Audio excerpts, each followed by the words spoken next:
I think when we talk about water resources, people usually think about water quantity, but the quality issues are not in the focus of the general public. To find out the current status of the water quality, proper monitoring needs to be installed, oriented on the usage, like for example, drinking water usage, or also on the needs of the dependent ecosystems. It has been an effort to improve the water quality in the Western Balkan regions, but the challenges still persist, especially wastewater treatment, because the treatment plants are outdated or insufficient to handle the volume of wastewater generated by the growing population. Biggest problem, I think, is because the biggest city in Serbia, for example, Novi and Belgrade, we don't have the wastewater treatment plant. So all the sewage from the cities are going directly to the Danube as the biggest river in Europe. We are the biggest pollutants for this big river. It can be posing the risk to the public and also posing the risk to rivers and streams and compromising the water quality. Western Balkan, there has been a lot of industrial pollution, manufacturing, mining, processing. There is a lot of illegal dumps, and also the landfilling is not according to the standards. The diffuse pollution from agriculture plays a big role. And for example, the runoff and infiltration of the nutrients also cause nitrates pollution and eutrophication in waters. The destruction of important natural habitats through the expansion of the hydropower plants is also a big issue. Many countries have established water quality standards. Also, we have the water law. It established principles for water resource management, rights, responsibilities of water uses, water quality standards, provisions for environmental protection, including measures to prevent and control the pollutions.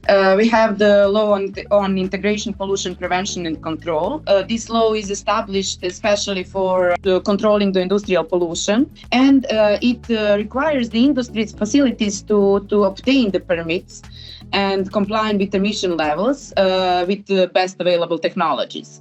We have a law of watershed management and flood protection, also another regulation and standards. And these include standards for specific pollutions, sampling, analysis procedures. We just finished the studies in our faculty for analysis of the situation in municipal wastewater management sector and guidelines for further development. And that is very important because Serbia is the country that, according to the national project Clean Serbia, the Ministry of Construction, Transport and Infrastructure, with cooperation with EU countries and Chinese partner, are planning to build the wastewater treatment plants.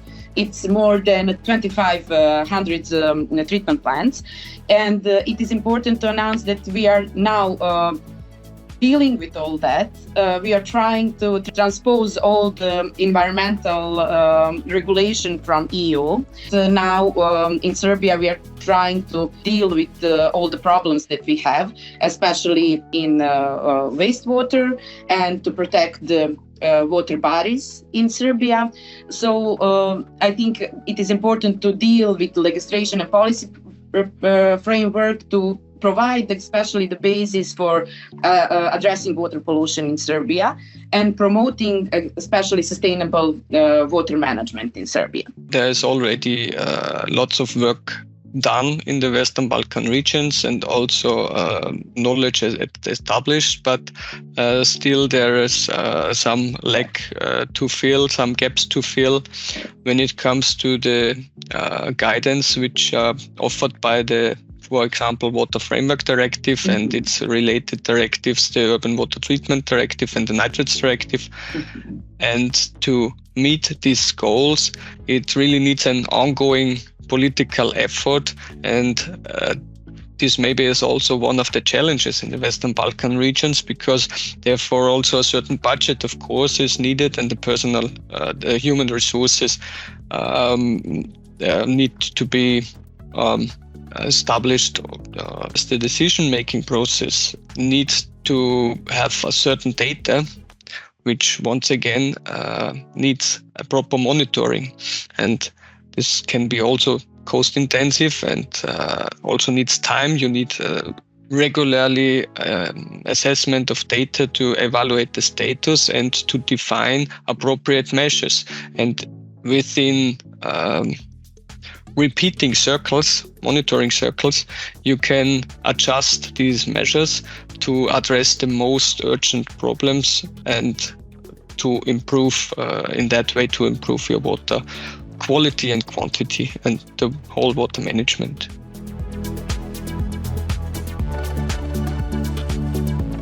Yeah, avoid waste in general, avoid to discharge non-degradable, biodegradable chemicals through sewage system, especially when it comes to plastics and microplastics, to be aware of the usage of microplastics, for example, in cosmetic products, or also in the agriculture, to collect the used plastics on the field before they degrade to microplastic. To use pesticides only when it really is necessary and not to do it in a preventive way. Also the proper storage of manure to avoid too much losses to the environment from nitrogen. I think that education, spread awareness about water conservation, pollution prevention among families, community members. It's a crucial part of just trying to save the water. It is important to raise awareness about with the children, so they can just start to tell their parents what should they do, not to throw away the plastic bag, not buying the water in a plastic bag and something like that. They're just start to think about that, and then it is easier later. Yes, I think as we face growing water demands, and on the one hand, and on the others, changes in precipitation and water scarcity, more extreme weather events, we have an issue with the availability of water in many regions. This also affects the quality of water resources. To explain, for example, if the groundwater recharge decreases while the pollution remains the same, the concentration of soluble substances in the water can increase. When we have lowering water tables, there can be a loss of groundwater-dependent ecosystems that can also be affected in a negative way.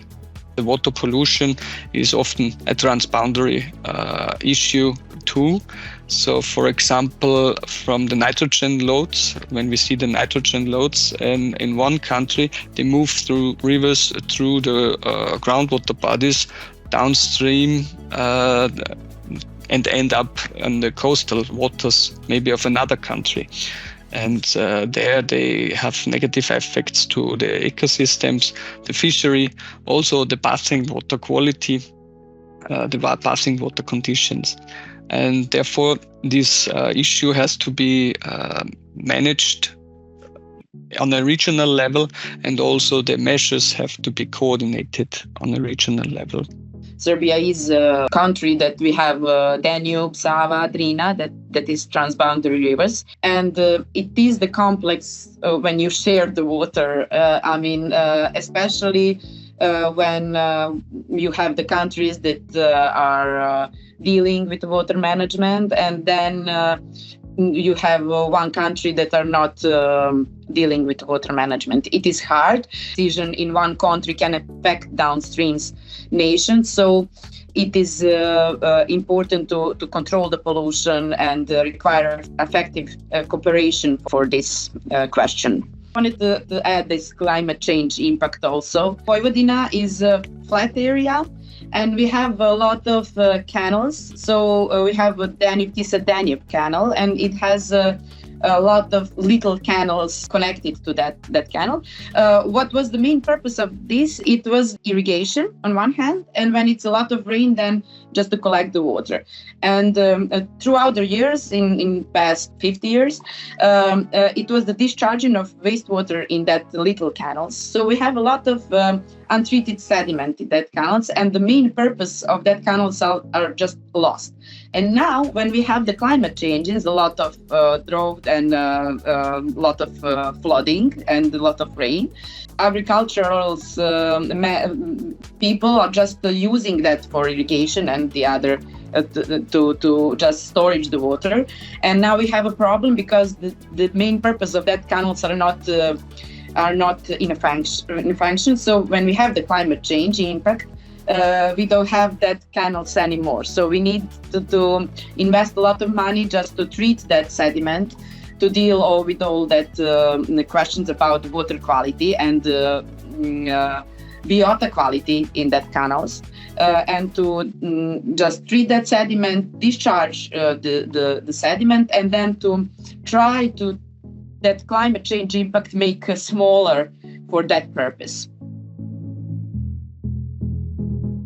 Wanted to say to the public, try to start to be aware about water quality and water pollution, but not all the information are correct, especially today when you have a lot of social media and you have a lot of information that are not correct. So try to focus on the information that are correct. Legal organization like university, like Environmental Protection Agency, where you can find the correct information, and that is done by the accredited laboratory that are telling you the people who are dealing with all these questions throughout the science project, throughout the cooperation with the national ministry.